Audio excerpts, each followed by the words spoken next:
Shred the mic! Please keep it going for your host, everybody. You, Miss Kelly Shanley.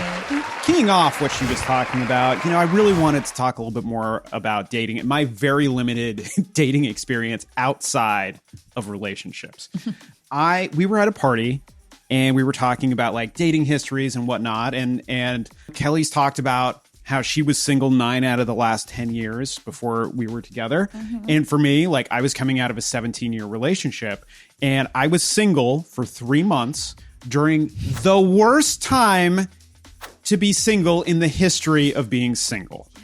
All right. The middle of COVID, lockdown. I don't think we had no vaccines at that point. No. Right. It was just, you were either like, I'm marching off to die in the pursuit of relationships, or I'm staying at home and you're having lots of weird phone dates and FaceTime dates and all that good stuff. Mm-hmm. And so for me, I knew that if things ever opened up, I was going to be a very hot free agent coming out of a relationship and the pandemic.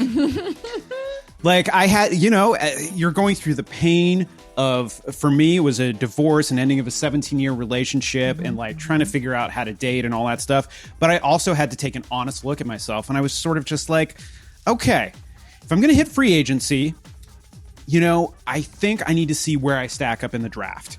And I might not be a first rounder, but I don't think there's a chance I'm going anywhere after the third round.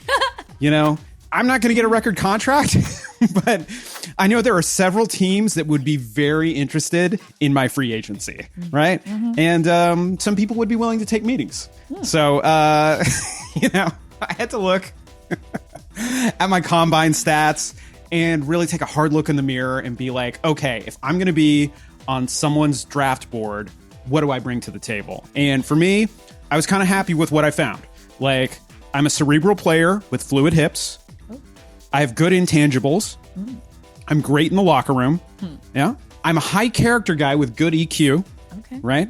I'm a tested relationship veteran who has good long-term upside potential. Ooh. Mm-hmm. Yeah. Mm-hmm. I have working knowledge of the female playbook. Definitely not a rookie. Mm-hmm. Right. I may have taken some damage early in my career, but by using therapy and anonymous 12-step fellowships, there's a good chance that I'll be in the game for a while. I'm 43, still in good shape, athletic, still have my hair. I am 5'4", but from what I've been told, I do have an above average dick.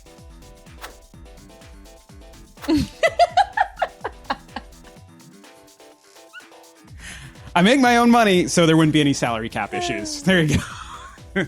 Those are my notes out of the combine. Oh, those are great notes. I want to talk, I've touched on it a couple times about being profiled in Portugal. And for me, I just really want to talk about the fact that like my experience of speaking Portuguese in Portugal was ruined substantially. When people first interacted with me in a customer service setting or getting directions or anything like that, first reaction is to speak Portuguese with this face. And it was awesome.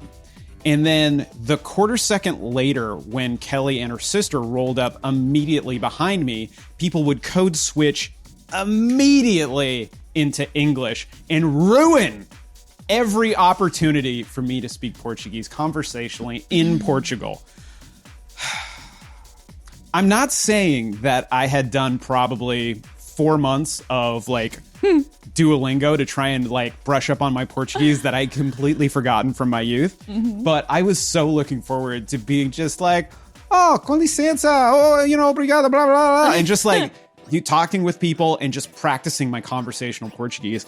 And it was just so incredible and disappointing how fast people were able to switch between English and Portuguese just from looking at who you're with and making judgments. So judgy over there, but so accurate. What was funny though, on our way home, we would travel, in the airline, through the airport, and everyone who works in an airport speaks 7 languages and can bop in and out of them effortlessly. So impressive. So impressive. And for me, when I was going through security lines by myself, people would automatically speak Portuguese to me and I would speak Portuguese back, right? And with Kelly, when she was going through lines, people would either try French or English right away. Yeah. And I'm like, I see it. I see it. And so whenever we were combined, I always got just a little bit, just a dash, a skosh of Portuguese just to be like, hey, you're one of us. And then it was dashed by the Shanley sisters. I'm just saying, I've said it before and I'll say it again, the only place that I got to practice the most amount of Portuguese was, of course, in the most American place of all places, Starbucks.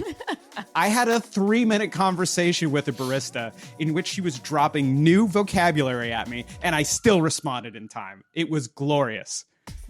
And I got ice. Guys, that's my time. Thank you so much. Woo!